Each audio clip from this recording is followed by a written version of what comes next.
First, let me say, when I went to school for business, I went to school for business and communications and broadcast. So I have a bunch of overrated degrees and stuff like that. But when I went to school, I was taught in business, it takes 2 to 5 or 3 to 5 years to turn a profit, and you have to have startup capital, and you have to go get business loans. You have to do all these things. So I really believe that. So when I first started my production company, I built it that way.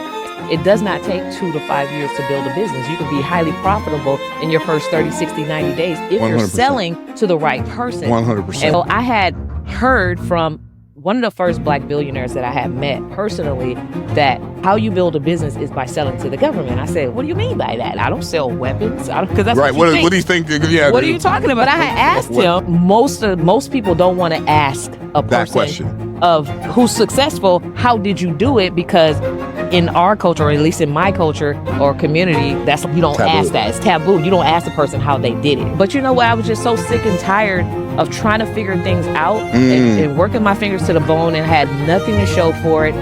These are the words that literally changed my life. He said, the same thing that you're doing for me, you can do it for the government and make tons of money doing it. I said, what do you mean by that? He said, don't you know you do photography services and you do video services? There are $1 trillion projects where they have to use women-owned businesses. We're talking about multiple trillions of dollars that they've already earmarked to spend with entrepreneurs, right? That's the only way to get the money if you have a business. Say less. You had me at hello. So instead of chasing customers, here's a customer who's already chasing you.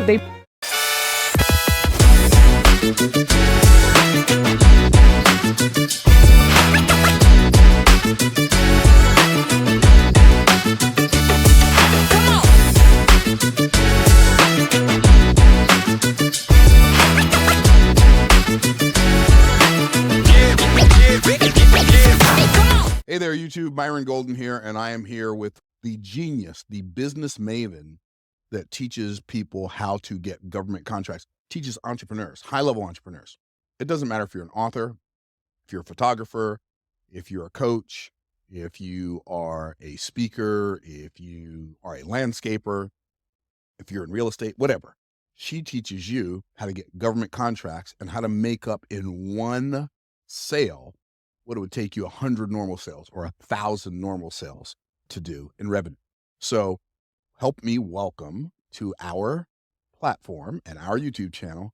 Hey, Karwanna, so glad you're here. Thank you so much for having me. My pleasure, my pleasure. So I met Karwanna. I met her a long time ago, but we really got a chance to connect when she and her husband and their baby, they were on a VIP day flight with us from Tampa to Los Angeles. And she was talking about this stuff, and I am not even kidding. My mind was blown. My mind was just like a million pieces all over that airplane, right? And because she teaches like people like me, people like you, how to get government contracts, and the government needs entrepreneurs and authors and coaches and landscapers and drywallers and photographers and videographers and all kinds of folks to do work for the government and to do that via government contracts. So Karwanna, first of all, let me ask you this question. How did you get started as an entrepreneur, and did you start in the arena of government contracts? Okay, great. So I absolutely did not start in the arena of government contracts. I actually started a little over 20 years ago as an entrepreneur simply because I got tired of working for somebody else. And not just because I was working for someone else, but I felt like I wasn't able to utilize my skill set in the way that I know that I could on the job. And I had started having children, and I felt like I was spending all this time working for someone else, and I had a very little time to go home to spend time with my family. By the time I got home, I was going home to cook and go to sleep. That's all I had time to do. And so I was like, man, is this what life? Is this what it is? And not to for a lot of people, it is though. Yeah, and it for me, it's just you wasn't feeling it. I wasn't feeling it. Although I was making really good money to do that, I felt like I had a lot more to offer to life. And on top of that, after going to school for however many years to get a college degree, I was pretty much making the same amount of money as someone who dropped out of high school and just built their way up to the top. So I was like, wait, what just happened here? And so that's how I really first got started as an entrepreneur, because I wanted to live my dream and be able to be home first, be able to spend time with my children, quality time, and build my life around that. So it sounds like you were disillusioned on two fronts. One, you didn't have enough time to spend with your family. Two, you spent all this time, all this effort, all this money to get a degree, and then you graduated, and there were people who didn't go to college and do all that same sacrifice you did, who were getting paid the same exact amount as you were. So now you're disillusioned on two fronts. You said, so it sounds like you came to a conclusion there must be a better way. Absolutely. Absolutely. I felt like I had been duped. Like really, when I discovered that other people were making the same amount of money and I'm walking in, popping my collar like I got a college degree. Like I made it. To me, that's you made it, right? You made it, yeah. But I realized that I was duped. It was like one of those aha moments that they say, go to school, get a college degree, you're going to get top pay and all that stuff. Okay. And so you decided to become an entrepreneur. So what did you do? You just quit your job and said, I'm out of here. I'm going to go start my own business. I didn't necessarily quit right away. It's crazy because I despise going to work so much that I found every loophole to stay off work while getting paid, which means that I discovered that if I stayed off work for 3 to 4 days and get a doctor's note, they're still going to pay me the same pay. And I don't have to be at work. I could be at home. And so I started working however many PDLs, paid leave time I can get off, how many sick days I can get. Like I just stayed off work a lot. And I was like, I don't know if I want to continue doing this. What's the purpose of going to work if you don't love what you do? And so basically, after that, I just decided that I wanted to start a business, but I wasn't really sure exactly what I wanted to do in business. And I tried a lot of things. I tried MLMs, like multi-level marketing. I tried, of course, Mary Kay was one of the first that actually taught me the principles that I wanted to live by in business, which was God first, family second, and then everything else around that. And then I tried a whole bunch of things. But ultimately, I said, what have I done consistently all my life, or what has been consistent throughout my life that I love and have a passion for? And I went to school for actual video production, broadcast, television. And so I was like, what's the video thing? So I started initially I started a business with that. And then shooting videos. Yep. Shooting. What year was that?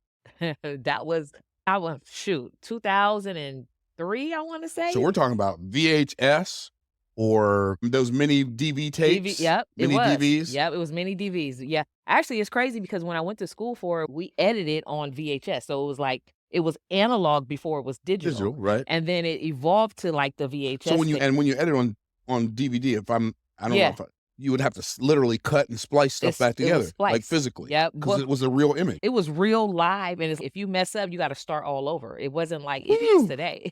Can you imagine not being able to edit on your iPhone, y'all? Oh, this is crazy. It's crazy. Like, man, the evolution is real. Wow. But I got really good at that. And so I just started a business with the one thing that I felt like I was really passionate about. It reminded me of when I was a kid. You remember, speaking of tapes, like the cassette tapes. So when I was a kid, it was 8-track tapes, but I do remember. Well, cassette. Well, back in my day. Right. Back when they used to have these things called cassette tapes. Back in my day, like we had my mom and them had the 8 tracks and I had cassette tapes. I saw what you did there. But that's okay. No, that's okay. But it was cool because 8 tracks was cool still. They still had 8 tracks. You just couldn't rewind. You had to fast forward all the way to the same song you wanted to hear again. Exactly. Anyway. But I remember like we used to have these tapes, cassette tapes, and we used to have a playlist on it. And every so often the tape used to pop. And I was so good at splicing back the tape seamlessly, and you'll never know that it had popped. I used to do that same thing. That's crazy. And so it's crazy how I ended up in video production, and I started editing, which is the exact same thing. Yeah. And I was like, okay, that's what I've been doing that all my life. I need to start a business in that. So yeah, that's what ultimately that's what I ended up doing. Wow. Okay. So how did you go from video editing, shooting video too, or just editing? Shooting and editing video to government contracts. That's I don't know, maybe it's a huge maybe leap. It's just me, but it seems like the Grand Canyon. It's definitely a huge leap.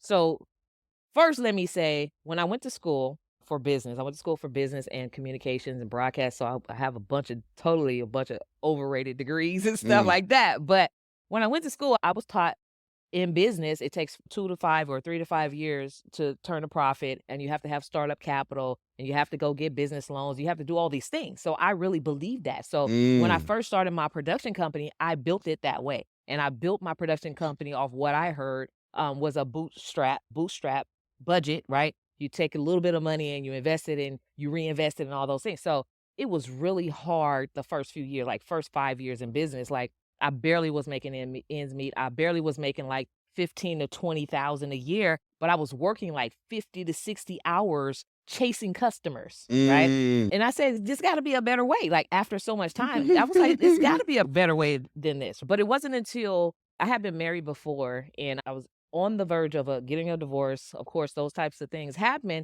And I was trying to figure out how was I going to be able to pay my bills off $15,000 to $20,000 a year. I wasn't going to be able to do that and provide for my children. And so I had heard from one of the first Black billionaires that I had met personally that how you build a business is by selling to the government. I said, what do you mean by that? I don't sell weapons. Because that's right. What do you think? Yeah. What are you talking about? I had asked him because I was because I was freelancing. I had started freelancing, and that's how I was making the $15,000 to $20,000. I was freelancing for other small businesses, building out their portfolio, doing videos and photography stuff for them. And so he really just told me, I said, how did you become the billionaire? Most people don't want to ask a person that question of who's successful, how did you do it? Because in our culture, or at least in my culture or community, you don't ask that. It's taboo. You don't ask the person how they did it. But you know what? I was just so sick and tired of trying to figure things out and working my fingers to the bone and had nothing to show for it. And here I had 3 children, my son, and about to get a divorce. My son was getting ready he basically had holes at the bottom of his shoes. And I was like, I can't provide. And that was like one of the biggest grief moments for me. I can't even do nothing for my son because I got all these bills and all this stuff. And so for me, I asked him. That's what gave me the courage to ask taboo or no taboo. I need to put some shoes on my baby. How did you do it? And so he looked at me, he gave me a serious look, and he said, these are the words that literally changed my life. He said, the same thing that you're doing for me, you can do it for the government and make tons of money doing it. I said, what do you mean by that? He said, don't you know you do photography services and you do video services? There are $1 trillion projects where they have to use women-owned businesses or minority businesses and small businesses like yours. I said, okay. So I actually made the commitment to myself to go learn everything about that because for me, I needed to change my life and I needed to do it sooner rather than later. Isn't it interesting how sometimes like being in enough pain is the exact catalyst you need to take your life to another level? Absolutely. And it sounds like to me, if you wouldn't have been in that situation where you're going through a divorce, you can't put shoes on your children, you can't pay your bills, you're making $20,000 a year, not a month, a year. 15, 20,000 a year. It sounds like if you hadn't gone through that situation, you may not have even had enough intestinal fortitude to ask him that question. I was playing. Like I would have had enough to just to ask that question, but also I felt like I was playing in business because I wasn't I really wasn't serious enough, right? Because I was still running around chasing customers, doing the things that I knew didn't work, and I was doing them anyway, right? And so that's why I came to the conclusion back then that regardless of what situation I'm going through, I learned to trust God. I said I would start telling myself, God, I trust you. I don't understand the season that I'm in. I don't understand what I'm going through or how or why I'm going through it, but I trust you. And I know that you told me when I was a child, you spoke to my spirit that I was going to be great. Like there's greatness within me and I'm ready. So I start having those types of conversations with myself rather than, oh, woe is me. Come on now. Oh, they don't have anything for me. Oh, they won't allow me to get this loan because my credit is bad. And like all these different things that we can talk about why the world is set up or basically is set up to keep you out or keep minority or Black and brown people out of wealth, right? I could have used all those excuses and I did for a long time, but it wasn't until I came to the realization that I have to be the one to make something happen for myself. Go ahead with your bad self. Go ahead. Yeah. Okay. So you decided you're going to go into government contracts. You researched everything on your own. And so it sounds like you dove in, you got out of I've got a degree. So you got out of the formal education swimming pool into the self-education swimming pool. Yes, it's crazy. And you got into that pool and you started learning. Yeah. And you applied what you learned. Yeah, absolutely. So when I started self-educating myself, it all came full circle to me. The things about what I learned in school, I felt like that's a lie. And the things about what I learned about Christopher Columbus discovering America, I'm like, that's a lie. I'm like, if all of these things that we've been taught by society is a lie, then I need to learn more truths. And that's when I went into self-study mode. And what I discovered was it does not take 2 to 5 years to build a business. You can be highly profitable in your first 30, 60, 90 days if 100%. You're selling to the right person. 100%. And what I learned about the government is they're obligated. They already have this money, pools of money. Like we're talking about multiple trillions of dollars that they've already earmarked to spend with entrepreneurs, right?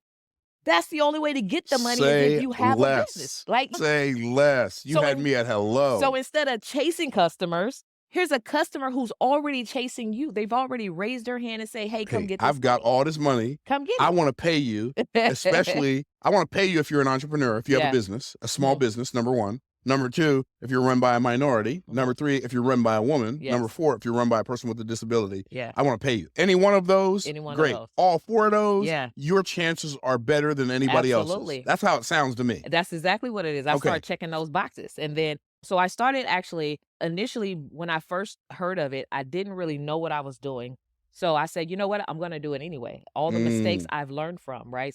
So for everyone there's a lot of times I hear about people, oh, I tried this and it doesn't work. You have to keep trying until you figure out how to make it work. And so for me, it took a couple years for me to continue trying to get the no's. And I was like, what am I doing wrong? So I start going back and repeating and rinsing, repeating and moving some things around until I finally landed my first contract which literally changed my life. And it happened like the day I signed my divorce papers, it was like final. Like 2 days later, it was like, here's the $70,000 contract for the 28 days of work that you're going to do for us, taking photos, right?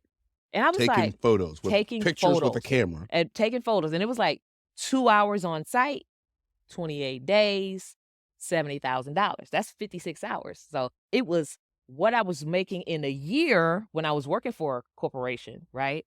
Working 40-hour work weeks and overtime, replace that in a 28-day period working for myself and selling to the right customer. Ooh.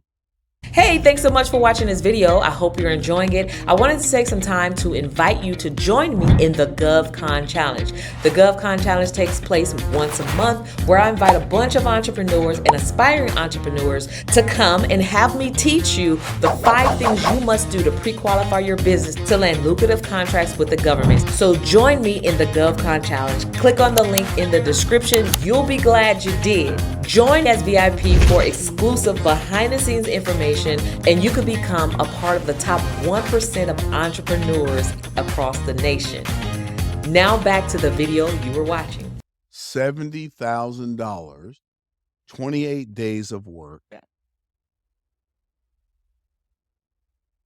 Same, you just said so.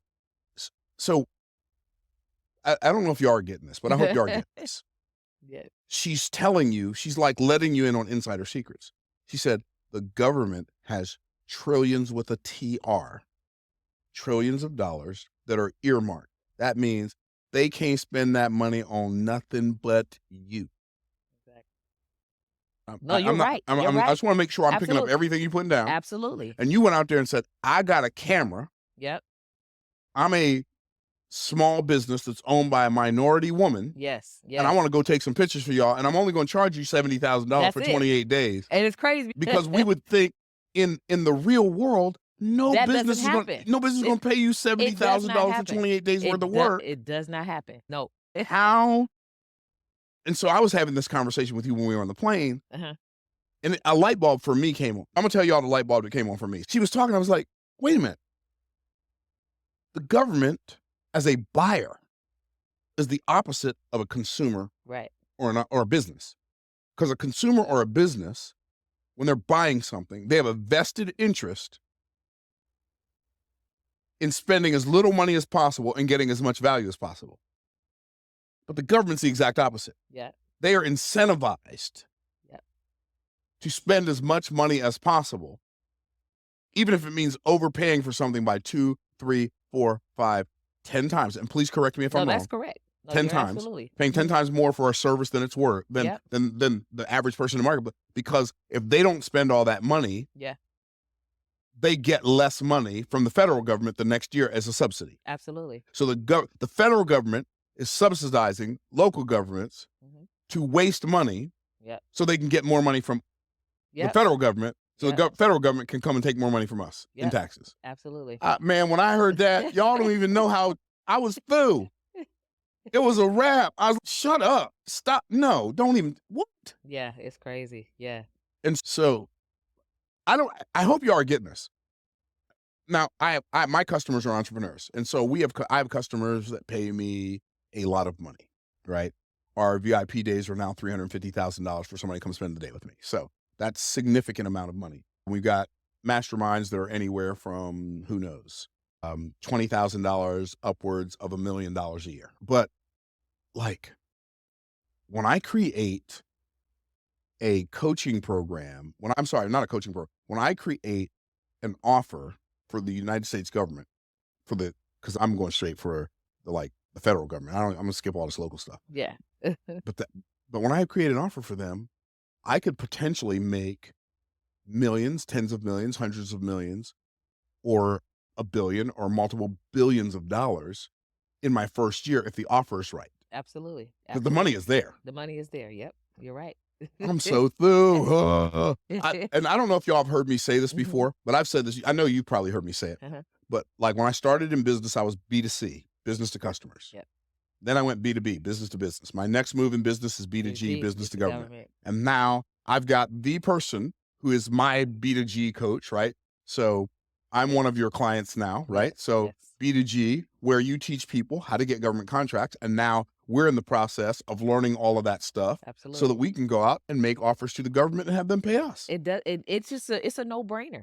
And like most people have never heard of B2G business model. They hear about B2B or B2C. Right. But the B2G is like one of the biggest kept secrets that can 100%. It can literally transform your life, your bank account, your zip code, everything. Your family for generations to come. Absolutely. Right. If you can figure out the right government contract for the right niche inside the government, and then you can do a test, like a test sample, and proof of concept. They'll throw money at you for the rest of your life. Absolutely. Absolutely. Child, please. You don't have to tell me 3 times. I heard you the first time. Yeah.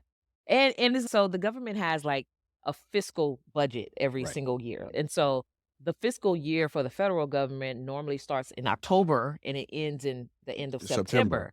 And so what normally happens, because they have to spend this money from green to red, when they went at the end of the year, towards the end of the year, when they still are in the green, if you're in position, they start calling people, hey, can you come? Basically, they don't say, come get this money, but basically that's what they're saying. Hey, we have this money. I see that you sell or the service you offer is X, Y, and Z, and we need to get rid of this money. Can you send us a quote or proposal for it? So it's just, that's a customer that's picking up the phone and saying, hey, I want to give you this money. It's crazy. Didn't you tell me about, when we were on the plane, you told me about somebody who the government called and wanted some toothpaste or something? I don't remember what it was. Something wild like that.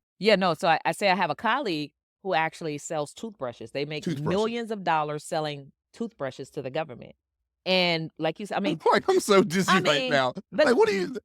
How you make millions of dollars selling toothbrushes? Because they buy in bulk. So the government buys in bulk. So if it's a product, they buy it in bulk. Like they'll buy it at 1 million or 10 million at a time because it's crazy like that. Who are they buying? Who's the government buying toothbrushes for? The people who are in the military. Okay, so here's the thing. The government cannot buy its own stuff. It has to outsource to businesses for whatever they need, for food, for like toothbrushes, toilet paper, supplies, services. Everything is outsourced to businesses. And so basically you have the Navy, you have the military, you have the Army, you have people who are Marines, you have the Air Force. And so they need these things, prisons. Right? And then you have prisons, and they have commissaries, those convenience stores and things like that. On bases? On bases, yeah. So supply stores and all that stuff. And yeah, that is why they buy it and where it goes. Yeah, absolutely. For toothbrushes. Millions of dollars a year selling toothbrushes to the government. Yep. I have heard everything I ever need to hear for the rest of my natural life. What? Yeah. No, it's like some of the craziest things. So I have actually worked with a business owner. She actually does hair. That's what she does. And so most of the time I get the question, how does the government buy my stuff? I'm like, the government buys literally everything. There's nothing for sale. There's nothing that the government doesn't buy. That the government doesn't buy. If you can sell it to a person, you can sell it to the government. It's just about positioning and understanding how to position that, right? And so she does hair, and she's trying to figure out, how can I take this business? I love what you teach about creating generational wealth and leveraging the government contracts. It's earmarked money for me. I want to learn how to get it. And so I showed her exactly how to position herself. And now she sells prosthetic wigs to the government. Yes, the government will buy wigs. They buy hats. It's amazing. Why do they buy wigs? Okay. Good question. Yeah, So like you have what's the government going to do with the wig? So you have people who they have veteran benefits and stuff, like the veterans, they come home from war, maybe they had surgeries and things of that nature. And so they have people who have alopecia, like who have government veteran benefits. And so that's what they use the wigs for. Okay. So yeah. So in fact, like some of the craziest contracts that I've seen, in fact, there's a contract where a barber was awarded $895,000 for 1 year to cut hair in the federal prison. There are like hundreds of thousands of dollars in contracts for bottled water. Bottled water. The same water that we see people with carts at ballparks selling for $1, maybe $2. The government buys that in bulk and they'll give it to you like a $500,000 contract to provide the same water to the government. It's crazy. So basically you're saying, and maybe you're not saying this, but it sounds like you're saying to me, a person who doesn't yet sell to the government, that I can become a middleman between the government and my manufacturer. Absolutely. And make an absolute fortune. Absolutely. Absolutely. It's just all about positioning. So what about, so what about all these people out here who have these e-commerce stores and they're selling e-commerce products to individuals? Are you telling me somebody can sign up with an Alibaba account, import all the stuff from Alibaba or a U.S. manufacturer, whoever, and then sell it to the United States government, and you're getting paid because you know where to order it from and where to ship it to? Absolutely. That's it. That's it. And so there was a young man, his name is Wesley, in 2019 during COVID. This young man, 16 years old, found a contract, paid him millions of dollars selling hand sanitizers and face masks to the government. And so anybody can do this stuff. It's just really about knowledge. But not only does the government buy products. Can y'all see how done I am? I'm through. I'm through. Not only does the government buy products, but they also purchase services. So for everyone that's like doing accounting, bookkeeping, landscaping, like all of these different janitorial services, the government will buy your service as well. So you see how we have all these cameras and lighting and all this stuff, microphone. The government buys all that stuff, podcast services. Like they will buy your service to do a podcast for government agencies. It's crazy. Absolutely. Run a camera, do some editing, all that stuff. In fact, one of the largest contracts that I've been on was $1 million for me to shoot and edit videos.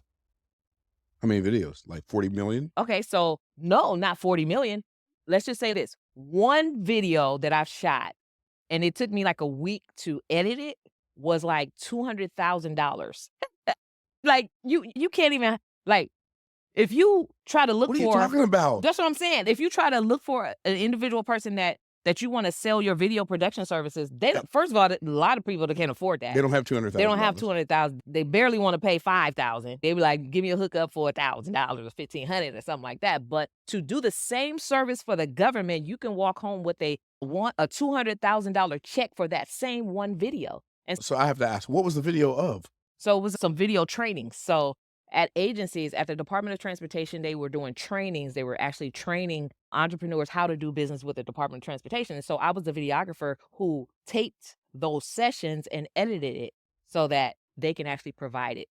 And they paid you $200,000 and they paid me $200,000 for one video. For one video because you shot and then edited it in a week, and then you invoiced them, and then they sent you a check for $200,000. It was simply because there was a couple re-edit requests on top of that.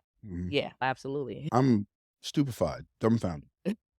I was stupefied when the first contract that I landed for $70,000. I was stupefied. I was dumbfounded. I was like, wait, let me hurry up and cash this check because I don't know if it's real. I don't know if they gonna come back and take it back. No, but I have to remove that block from my mind that the service that I was offering is so valuable. And the people that I've been chasing all this time trying to convince them, like, they just wasn't the right customer. They weren't the right customers. And yeah, the government will pay you your value. They don't pay you. They'll pay you more than your value. Sounds like they will help you. They'll help you identify a new value. That part, yes. That part, yes, absolutely, absolutely. I literally feel like I just discovered a gold mine. It is truly a gold mine. I've got a guy that I play golf with here in Tampa. He has a construction company that's like a $50 million construction company, and all he does is build colleges for the government, build college buildings for the government. He's one of the richest guys I know. Wow. Yeah. Like crazy, like ridiculous, like crazy rich. Yeah. Yeah. That kind of rich. Yes. The kind of rich. Wait, what, bro? Wait, what? Yeah. And the best part about doing business with the government is that they always pay. And regardless of what's going on, whether it's a recession or a pandemic or whatever, they pay more. When most businesses are shutting down during the economic hard times, right? During these times of economic hardship, right?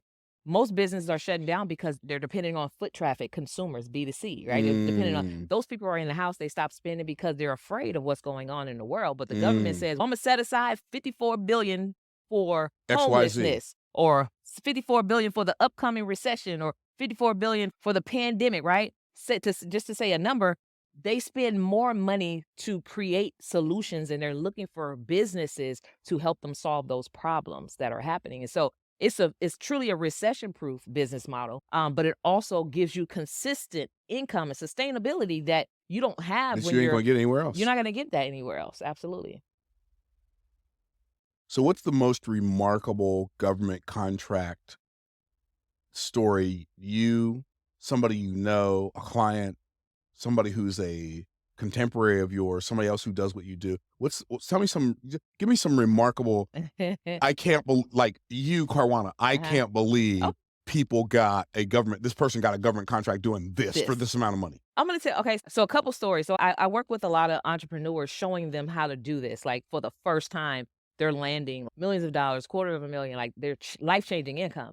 And so one young lady a couple years ago, she actually came to me and she was like, I don't even have no money, but I believe that this is going to be for me. So she pulled out of her 401k, right? So she got really resourceful because she saw an opportunity to change her life. And she actually signed up to sell travel services during the pandemic to the government. However, travel was not the airports were like shut down. They were like ghost towns. Yeah, it was ghost towns. So it was really hard for her to find an opportunity in travel. However, when you're in a position, when it comes to the government, like you can sell anything, right? You just got to get creative. And so she saw an opportunity for health breast care exams, right? Yet she's in travel. She's not a doctor. She's not a physician in no kind of way, but she saw an opportunity. And then she went to partner with someone else who was a doctor. They went on that contract together, and she landed her first $250,000 contract doing that. That was remarkable to me. I'm like, wow. She's not even just a simple fact. Just a simple fact that she didn't go on that. She didn't go through those opportunities and say nothing in travel, I guess it's not for me. She was like, what opportunities are there? Like she tapped into her creativity. And that's the type of mindset you have to have, because a lot of times people give up too soon. So I got one for you. So what about entertainers and singers and comedians? I'm glad that you said that. Ironically, I just thought of that. Okay. So I grew up in a church. So I have a lot of friends who are musicians and like ministers of music and things of that nature. So I actually started like doing some research. I'm like, I wonder if there's anything for them. And what I've discovered was, not only do they have multiple six-figure contracts for ministers of music, like musician services for their chapels, right? But with those types of contracts, for their chapel. What are you talking about? But with those type of contracts, so if you're doing it for a church, you probably let's just say you make $30,000-$40,000 a year, and you got to be at every church service, every rehearsal, all this time, right there. Because I know how it is. And then they got to be leading a choir is like herding cats. Exactly. But for multiple six figures, doing the same services with the government, one Sunday service and one rehearsal a week. That's 2 days out of the week. That's 8 days out of the month for multiple six figures. You still have your life. You can still do your side hustles and all that other stuff. Yeah. So and they probably have chaplains for the military, and then they have prisons, and they have chaplains for the hospitals. It's the chapels for everything. In fact, there are like at events. Are y'all seeing this? Are y'all hearing this lady? Yes. Okay. And so at events, at government events, they hire event planning companies. What is a government event? What does that mean? So government events, so it could be a banquet. Okay. It could be inaugural or whatever House type function of or whatever. Yeah. So when they have these ceremonies or types of events, they hire event planning companies. Normally that comes with hiring an entertainment company too, right? Someone to come sing, to perform, a DJ. So musicians and people who are in entertainment can absolutely get a contract. You just have to understand how to position yourself to do that. They also, like those event planning contracts also come with, there's contracts within contracts, right? These are all the things that I teach. Like it's contracts within contracts. You have to just think outside the box. Normally when they're having those events, they hire caterers for food. So that's a contract within the event planning contract. So for if you're the caterers. event contractor, you can get a contract for the government For the event and for the food, And for the then you food. can subcontract the food out to somebody who does catering. Absolutely. And then you make the difference. And the So you're a entertainment. middleman between the middleman and the Absolutely. manufacturer and the government, and then you're a middleman between the subcontract. Yeah. What? So we're talking about security. We're talking about decorations. We're talking about all this stuff. Yeah. And then you're hiring a photographer and a videographer on top of that. And just ideally, when you're working with an individual, so let's just say you're doing a baby shower or those type of events or something like that, right? They pay you one thing for your one service, one fee for your one service. When you're doing business with the government, you actually itemize all that. I'm doing the event planning, the coordination, the security, the food, the service, the janitorial cleanups, like all that stuff. So that's how event planning with the government, like you can have hundreds of thousands of dollars in a day for one event. Hundreds of thousands of dollars in a day for one event. Absolutely. Makes you want to be an event planner. Okay. So tell me another success story. That you already messed up all my hair, rearranged all the furniture in my head. So tell me another success story. Like somebody else that you know that got a crazy government contract or something. Okay, so another young man that I work with, his name is Remy. In fact, I started working with him earlier this year, and already, like within, first of all, he beat the record of landing the contract within record time. So ideally, I like to tell people it may take up to 6 months before you can really start landing your contracts. But for some people, it's sooner because of how they work. It's their work ethic, right, that allows you to be able to do that sooner. And so for him, he just had an amazing work ethic. He landed his first contract in 4 weeks of learning how to do it, right? Within 4 weeks. And the first contract was $750,000. And then a month later, he landed a contract for another $300,000. That's his first $1 million in government contracts, his first year trying. His first 2 contracts. Yeah, in his first 2 contracts. 2 sales. Yeah. Okay, so let me ask you a question. You're an entrepreneur. When was the last time you made 2 sales and made over $1 million? This is why business to government is so powerful. So if you're watching this on YouTube and you're thinking, well, what does it have to do with me? I think she's explaining it. Karwanna's explaining it so eloquently. It doesn't matter what you sell or what you do as an entrepreneur. If you sell it to the government, you're going to make more money. Absolutely. Period. So there. Yes. All right. Give us one more. Cause I want to ask you some other questions, but give us one more crazy success. Because this, oh, by the way, what does Remy do? What did he do that he gets $750,000? So the first contract that he landed was actually to do housing for veterans. Yeah. So he went out and bought these houses to house veterans who were homeless and things of that nature. And so they have contracts for that. And actually, there's a lot more opportunities within that space. And so his second contract was, I can't remember exactly, I think it was like some photography or something to that. Yeah, too. So I have a house in Pennsylvania that right now it's vacant. So possibly I could figure out a way to lease that house to the government. Absolutely. For more than I would ever lease it to anybody else. Absolutely. Absolutely. And I won't have to think about it anymore. Yep. Okay. Wow. And they also lease commercial property. So the government they're always actively looking for commercial properties to lease, warehousing to lease, and their leases are like 20 years. So 20-year long money. And they do it for $20 million a year. They do it for way more than you're going to get from an individual or for a business. Way more, absolutely. Oh man, this is making my head hurt. Yeah. Oh my goodness. Yeah. Not head hurt. You're not making my head hurt in a bad way. You're making my head hurt in a good way. Okay, give us one more success story. Yeah.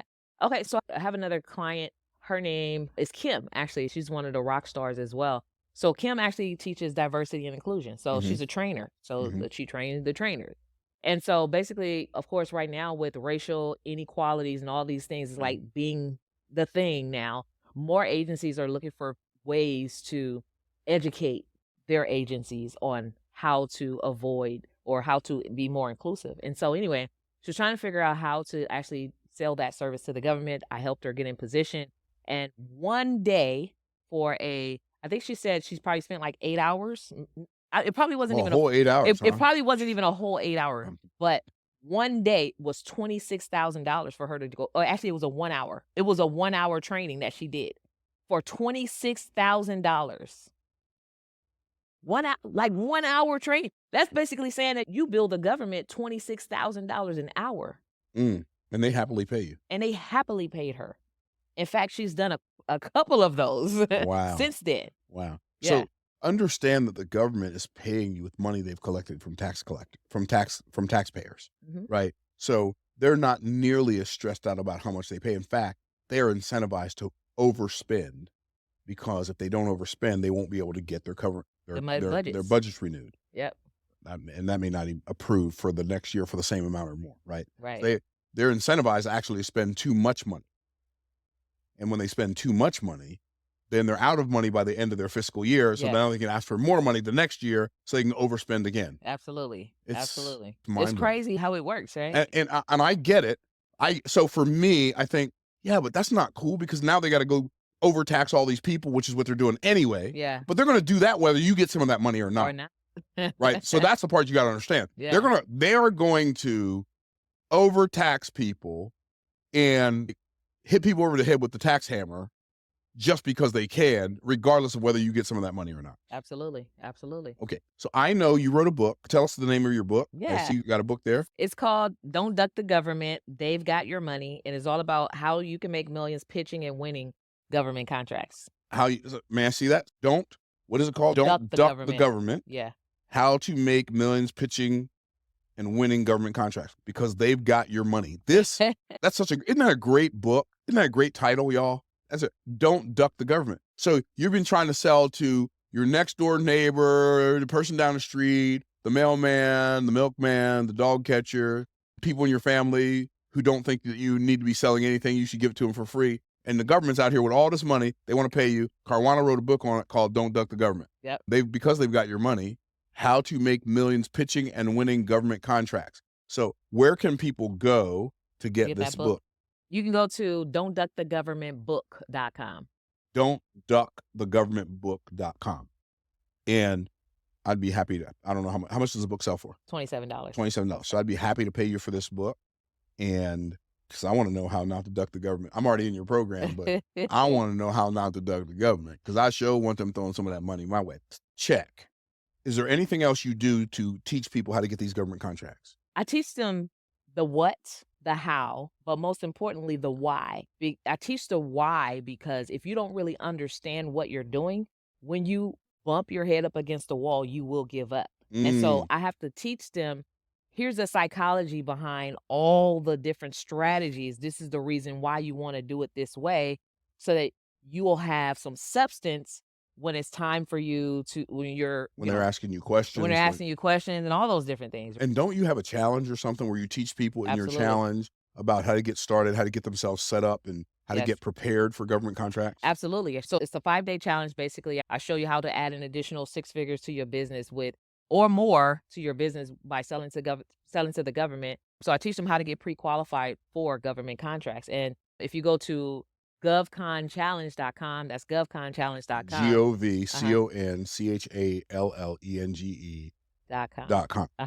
GovConChallenge.com.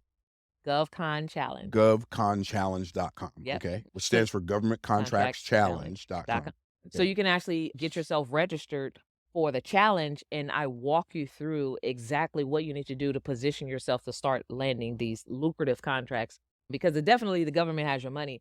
A lot of times people, they duck the government because they think about taxes, or they think about all these, getting audited and all this stuff. But literally, the Bible says, I will make your enemy your footstool. Not saying the government is your enemy, but if you look at the government as an enemy because of taxes and because of these things, this literally shows you how to make that enemy your footstool, to make it create your financial wealth and legacy, to make it change your business and your family's life. Wow. By paying you. And they got to pay. They're going to pay it anyway. I know what some of you are thinking. Yeah. And because I can hear your thoughts right now. I'm hearing them come through YouTube right now. And I know you're thinking, yeah, but they're going to be taxing people. They're going to tax those people anyway. They're going to tax me every month. They're going to tax you every month. All Karwanna is saying, they want to pay. They got to pay. They're going to pay somebody. Yeah. And if you don't get set up, excuse me, if you don't get set up to start winning some of those government contracts, you're not keeping the government from paying. You're just keeping them from paying you. Yes. Wow. Absolutely. That's mind-blowing.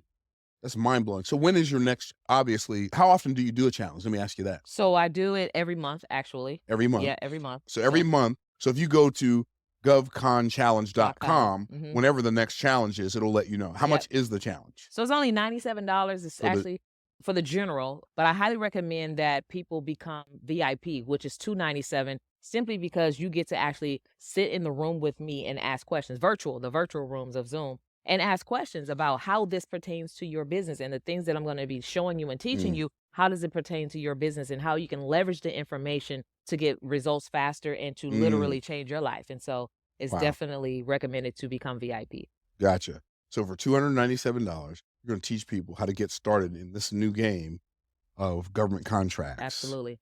And get paid left and center. Yes. Karwanna, no exaggeration, one of the most mind-blowing interviews I've ever had.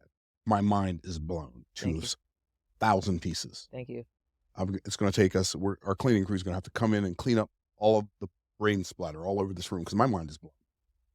What final words would you say to people watching right now on YouTube who are contemplating government contracts, or maybe they're not contemplating government contract, but they're an entrepreneur, they're struggling to eke out a meager existence, they're wanting to end the year strong this year or begin next year strong? What would you say to those people about taking their life to another level? I would say if you really want to change your life and take your life and your business to the next level, you have to tap into this multi-trillion-dollar spend because, like you said, it's already happening. They're already going to be spending money with someone and they want to spend it with you. So why say no? Especially if you started a business to be highly profitable, then why chase customers and struggle in business when you can actually go after the customer who's already looking for you and actually pay you leaps and bounds, and so that you can grow your revenues by quantum leaps. This is a way to infuse quantum revenues into your bank account by doing business with the government. There is no other platform, there's no other type of business model that I've ever seen that works this well. And you definitely want to basically do business with the government if you're looking to I definitely want to do business with the government. It's a Y'all might not want to, but I want to do business with the government. I'm ready right now. Go get me some of them contracts. Hopefully this has been really beneficial to y'all. I've already had conversations with Karwanna. I'm already in her class. And this was beneficial to me, right? If this was helpful for you, like the channel, comment, subscribe, hit the notification bell so when we do a new YouTube video, you get notified. And man, don't miss out on this. Go and get registered with Karwanna's channel. I mean, her challenge, not her channel, her challenge.